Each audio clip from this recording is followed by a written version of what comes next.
Welcome everybody. This is going to be the panel on crypto OTC. In the building, we have Mijo Bradica. Did I say that right? Bradica. Yeah, Bradica, yeah. Bradica, former financial service professional that left corporate America and turned to trading Bitcoin OTC in mid-2016. Former retail OTC trader. Rode the wave of ICOs in 2017 and is an all-around crypto wizard. Today, he spends 99% of his time helping bridge the gap between traditional capital markets and crypto on an institutional level. We also have James Stewart, founder of Shift Capital and private client associate for HiveEx. James has been a full-time crypto trader and OTC person since mid-2017 and is private client associate at HiveEx, OTC in Australia. He's about to launch Shift Capital, which is focused on aggregating all the different OTC desks to help clients find the best fit for their requirements. Lastly, we have Clint, who has a background in finance and project management. He's a former chairman of a nonprofit for fighting fraud, currently in business consulting and a partner in ARS, a private liquidity fund licensed to do crypto OTC by the SEC. Welcome, everybody. It's good to have you here. Good to be here. Thank you for having us. All right. So I'd like to go around and just get some intro quick thoughts and your feelings on the state of crypto OTC at the beginning of 2019. Mijo, why don't we start with you? Yeah, absolutely. I'll speak mostly on behalf of the institutional side of OTC. Despite the bear market that we are in, there is still a considerable amount of interest from traditional capital markets people to start getting involved in crypto. I think what we're seeing here is the first time that so-called smart money is going to be following dumb money or retail money into an asset class. I think there's a lot of hurdles that, is Bitcoin here to stay? Is it not here to stay? Well, given that it's been here for the last 10 years, I think everyone on this call or anyone listening is going to agree that it's here to stay. It's been the best performing asset class over the last decade, even with the two most recent drops of over 85%.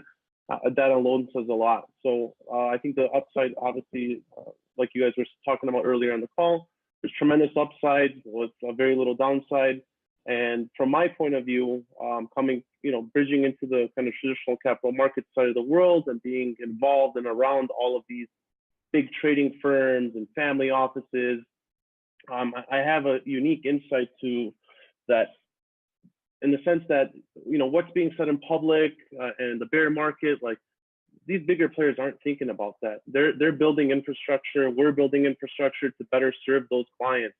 I remember being at a family office event, the crypto panel out of all panels. There was panels from oil to the stock market. The crypto panel still has the most questions, the most interest.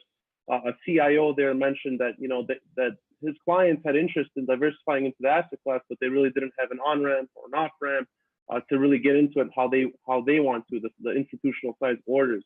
They didn't have a full understanding of Bitcoin still. So they're catching up quick. And I think that boom in the institutional space will start this year. That kind of covers that part. But another thing that we also have to consider is that earlier this year that the CFA exam added crypto section to it. So it is being legitimized. NASDAQ CEO recently said crypto could still become the global currency of the future. There's an institutional grade exchange coming as of March. Our partners SGMX, they're launching in March. They're going to be catered strictly to institutional, trading. And what does this all say? In the last 6 to 12 months, I think we can all agree that institutional, or the word institution, has been thrown around left and right. It's kind of like the hottest topic. Exchanges are beginning to market that they have an institutional OTC desk.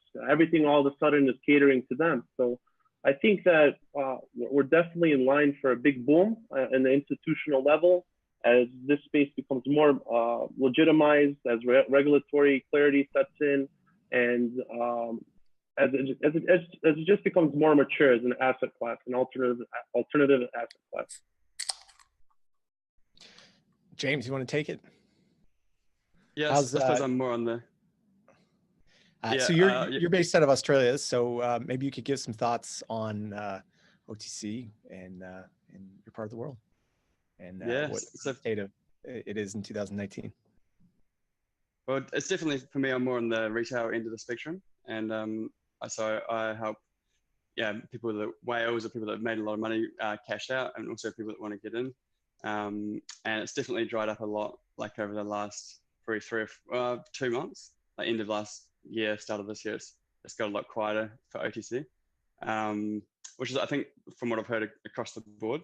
So it's that's sort of normal, I guess, as people aren't sure if it's going to make one more leg down. And what I've noticed is a lot of people have lost a lot of money. People have been trying to keep, buying these ICOs, OTC, which I have never done, but a lot of people will get, like a fund will get SAFT, and then they'll get these tokens, and they're supposed to get them, and then they'll resell them, try and make a bit of a profit on that to retail, and then these retail people will buy them, and then by the time they get the tokens are wrecked. So then, unfortunately, these people that are taking the risks to try and keep investing through this process are actually losing a lot of money, and then there's less and less money to go around, so there's less and less OTC. So that's kind of unfortunate, and I think it's sort of slowing down a bit now. But so I guess we're gonna have to wait until we see a bit more of a bullish sentiment in the market, and see what Bitcoin does. But it's been interesting. But all throughout last year, even though it was a pretty long bear market, there was a lot of trading that I was seeing. So I hope it's gonna come back. Clint, we can come on to you. Oh, you want me? You there? Yes, we can hear you. Okay, cool. For 2019, I don't see it slowing down overall. I think that the markets that have been, or not the markets, but the countries, areas that have been killing it the last couple of years regarding OTC, you might start to see some slowdown there. But there are some new emerging markets. I've been focusing a lot on South America and Latin America, and it's exploding down there. There's no slowdown. They're just warming up. They're still kind of figuring out maybe what we were doing in, like, say, 2017. So it's busy. It's very busy on my end. I know Mijo's gravitated towards the more institutional side. We're kind of dabbling in, with my fund, we're dabbling in kind of both areas, institutional as well as some of the old school methods. But we're trying to get the reason for operating through a fund now versus how all of us started out back in the old days, just kind of street hustling it, is seeing the regulation coming, the writings on the wall, having to clean it up, and then also kind of spreading the word to make it more, I guess, the adaptability, creating that scenario so people can get into it cleanly and add it to their portfolio. So I guess we'll open the floor on this one. How has it changed over the last 2-3 years? You mentioned that it's professionalizing, institutionalizing more. What specifically has changed in the OTC markets? It's I think originally the guys that were doing it, it was very much it was a black market scenario. It was a lot like drug dealing. You had to know a guy who knew a guy. You had to be vouched for, and it was kind of once you bought or sold your Bitcoins, you kind of had a grimy, slimy feeling. So I think that now it's clean. The industry's cleaned it up. There's people that are getting licensed, people that are creating a more professional atmosphere. Maybe they have an office or a storefront you can go to, websites you can contact, and also there's less and less cash deals hand to hand. Everything I've seen now is done pretty much through wires, and I think that Mijo and James can attest to that. Yeah, absolutely. I mean, I think the old days of local Bitcoins, Clint, I'm sure you'd relate to me. I think that's drying up. I think that government's definitely going to make some examples of people that maybe aided or abetted criminals willingly and knowingly, kind of tainted OTC for a couple instances.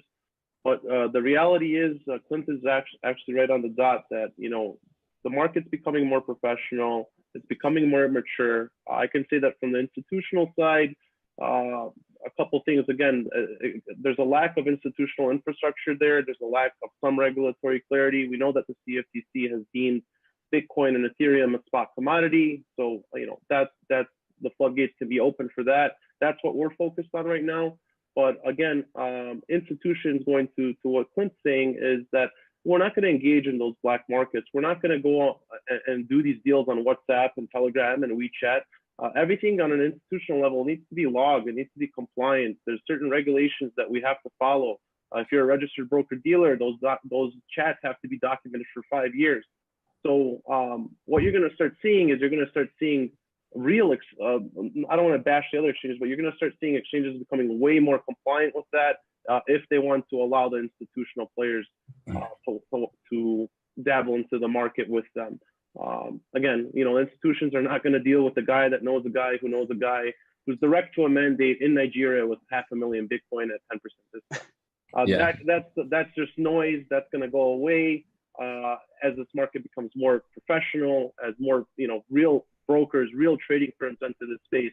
You're going to see a lot of that get cleaned up. So James, do you have anything to add? No, that's it. Yeah.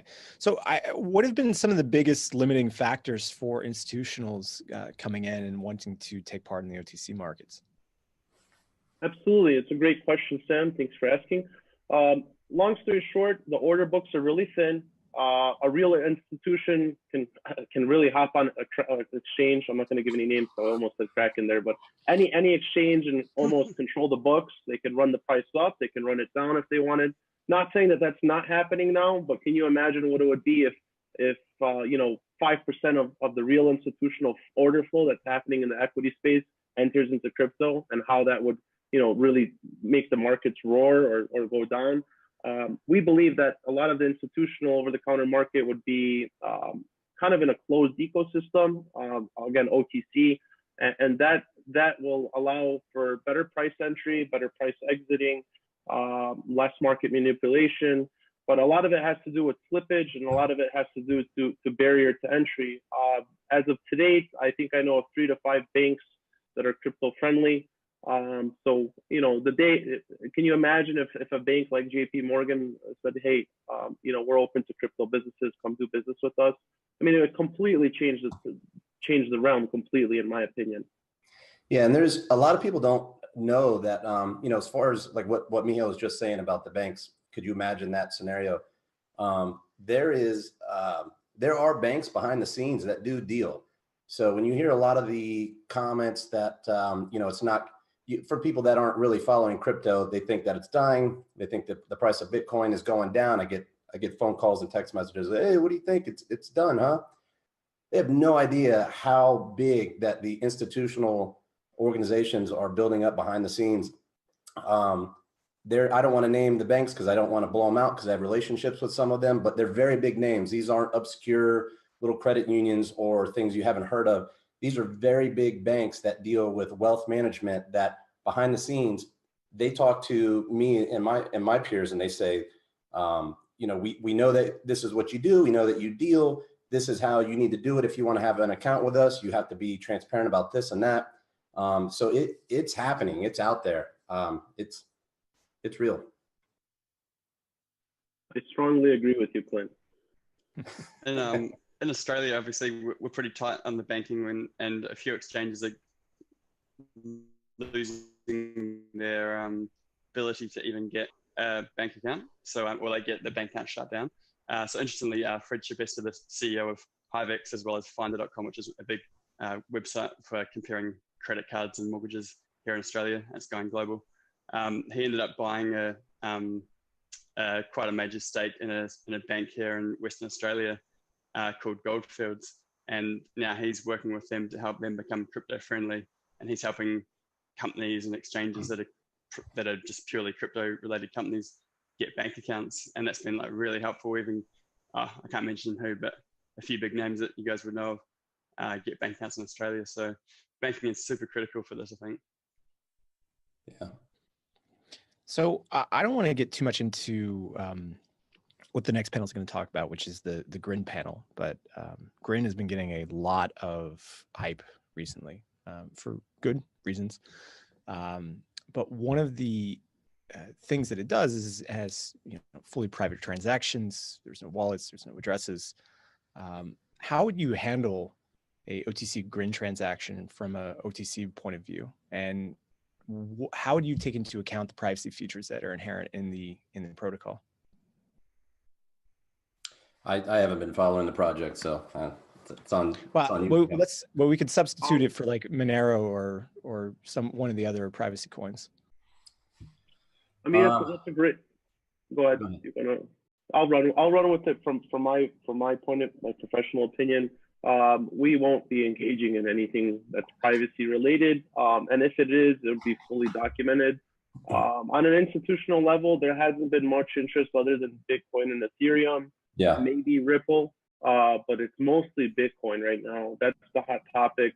I can't comment on OTC. I know there's a lot of OTC deals that happen with certain altcoins, but we just don't dabble in that. Those markets are so small that a lot of the trading firms that we even discuss with or other market participants, they're not interested in that.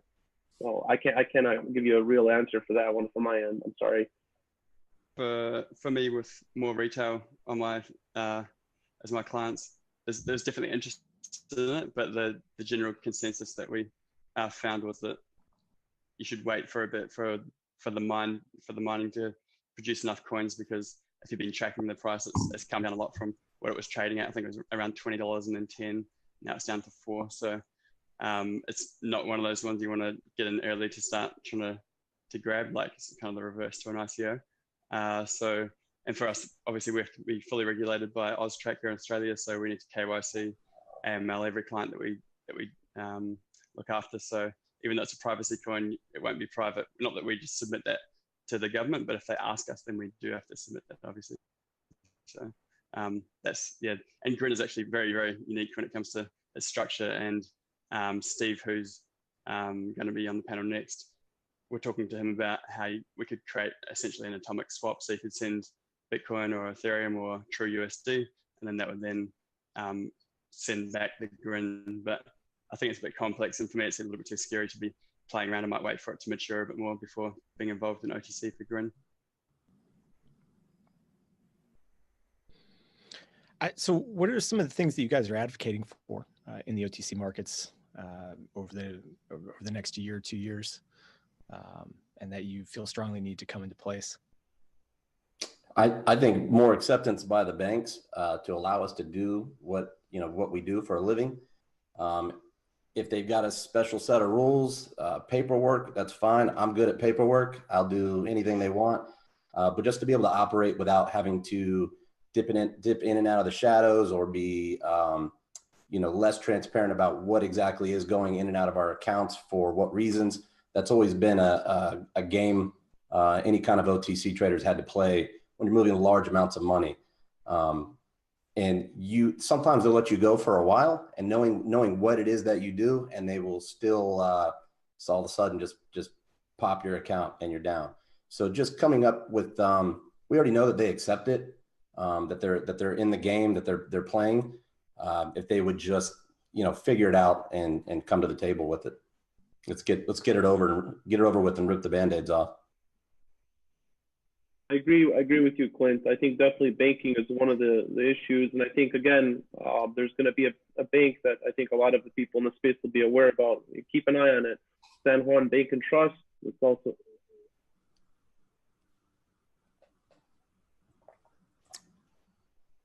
You there? Oh, sorry. Yeah, I mean, for me, I think banking obviously is the key. And I really feel like this year is going to be a continued rise of stablecoins. So we saw a lot of legitimate stablecoins come out last year. So USDC, TUSD, GUSD, and PAX. So these USD-backed one-for-one coins are pretty radical. I mean, you can move $10 million to someone else's wallet for 10 cents on Ethereum. So it's pretty cool in that regard. And then you just need OTC to put that in and out. And for example, one of our clients here in Australia is an Australian business, and they buy about $500,000 worth of true USD a month, and then from Australian dollars to true USD, and then they use that to send that to their different suppliers around the world. So I think that's going to radically change things, and it'll be interesting to see if banks actually adopt things like TrueUSD. And I think this year we'll see the rise of other national currencies coming onto these stable coins as well. So it'll be very interesting to see how that operates. I apologize. I had stopped talking. I had another stream going on in the background, and I thought, damn, you were talking. So I stopped talking. But what I was going to say is, yeah, as banks become more open to it, and as you'll see in in March when San Juan Bank and Trust goes live, there's going to be more banks other than Silvergate Bank, Signature Bank. I think Falcon's another one.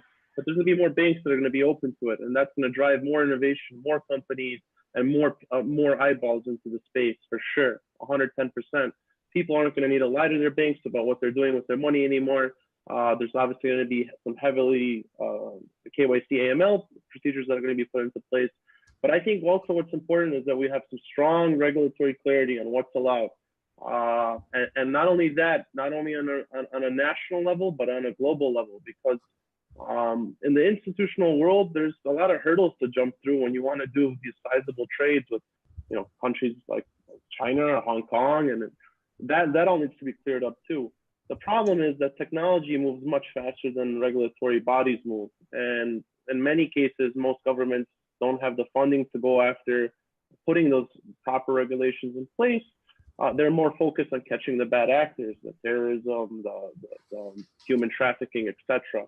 So, I mean, at one point, those kind of two things will intersect, and this space will definitely have much more awareness, much more clarity, and much more professional players in the space, for sure, in my opinion. So some of the markets that need Bitcoin the most are some of the ones that are probably the most difficult to work with, like Venezuela. We'll just take Venezuela for an example, where you have runaway inflation, political instability. However, threats of U.S. sanctions probably limit a lot of what you guys are able to provide. Do you think there's going to be any, I guess, clarity, or is that more dependent on the sanctions that are placed on these more, I guess, aggravated countries by the U.S.? Clint, shoot, this is all you, man. Yes, Clint. We're excited to talk about it.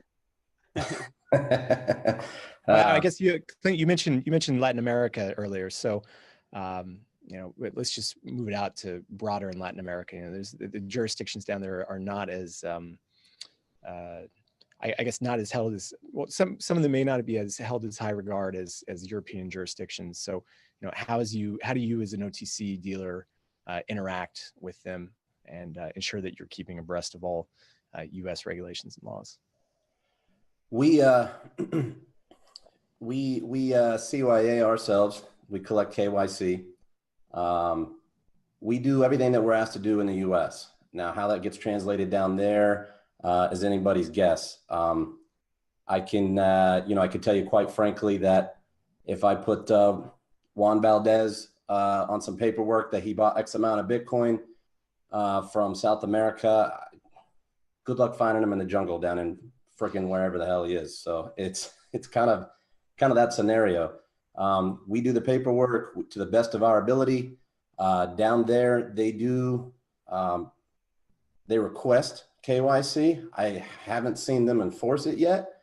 If they needed to, we have the documents and the paperwork, but it's kind of just cover your own ass right now. Do everything that you can to the best of your ability, but it's Wild West for sure. And what about the custody solutions? Have those all been solved and cleared up? Are there enough companies out there which can provide fully secure, safe custody, especially at larger levels?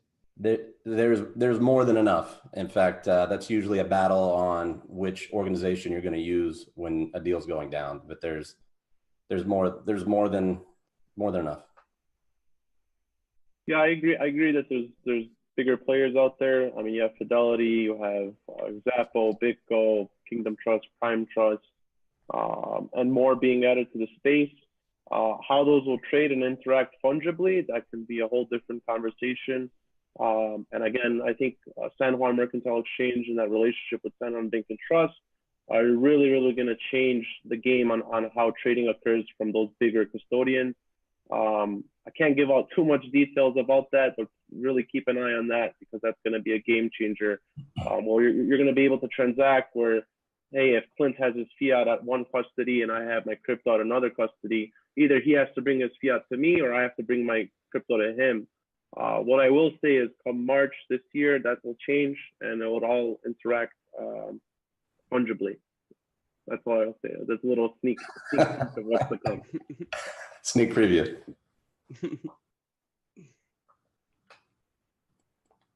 Oh, great, guys. Well, it's we got about 3 minutes left. Let's wrap up. We can take a bit of thoughts from all of you, and just get some final thoughts. James, do you want to start? Yeah, sure. So for me, overall, I'm very bullish on the space and on crypto in general. I keep a close eye on the sector, and it's been like a lot of people in crypto, about 15 hours a day, just reading and keeping up with things and on phone calls with people. And overall, it's pretty exciting, and really seeing the institutional players that are coming into space and the maturing of the market despite having a bear market for like a year. So overall, I'm really excited about where things are going, and just naturally people are going to need to move around bigger chunks of money. So I think that's huge for OTC. And then with, the other end of the spectrum, like what Mijo's working on in the background that he alluded to, I've seen a demo of that, and it's pretty radical. So pretty excited for that level of technology coming to the market as well. Thank you for that. Definitely humbled. We're really excited here at Mercury Digital Assets as well. What I will say is this: I think that this goes back to kind of how I opened up the call from my end. Despite that we're in this bear market, let me tell you guys something. The best projects and the best developments and the best technology comes out of blood in the streets. And if you can make it in this market, imagine what it will be like when the run happens, when and if the run happens, where nothing's guaranteed, the world can end, right? But as the space grows, as more professional players enter the space, as it matures, as a lot of those bad actors and scams and all that leave, it's going to be an environment for growth. It's going to be a rapidly emerging market again. I think it still is, and I think right now everyone in the public, you may hear or you may hear about things like, oh, we're not working on that, but I can damn well guarantee you behind closed doors, at least here in Chicago, there's a lot of stuff being developed for crypto, a lot. So that's all for me. Yeah, I would say watch out for South America. Those guys are heating up, and it's getting big down there, and they're very hyped up about it. They're very excited. If I had to give any advice, anybody that's out there doing OTC, that's getting into it, or maybe you just need to make a small trade just to convert to coins or cash. My big thing has always been fraud investigations. So I have a background in that. I was a chairman of a charity that helped victims of that. So that has always helped with my success in OTC, because it is riddled with scams. So any deals that you're doing, just make sure that you reach out to, if you're watching this, you probably know somebody heavy into crypto. Go through somebody that you know, somebody that's vetted. Don't do deals online. Don't do deals with credit cards. Don't do, if you have to, worst case scenario, go through Coinbase. But if you're doing something and there's a big chain of people and it just sounds too good to be true, just stay out of it, because the scams are big. I've seen people lose hundreds of thousands, if not millions. And it's real out there. There's some very, very scary, weird, and convincing scams going on. So that's it. Thank you very much, Clint and James and Mijo. It's been very interesting. I really enjoyed this panel, and I want to thank you guys for being here and giving your insight into the current state of crypto OTC. We're going to wrap this one up, and in just a minute or two, we're going to get our next panel on to talk about Grin.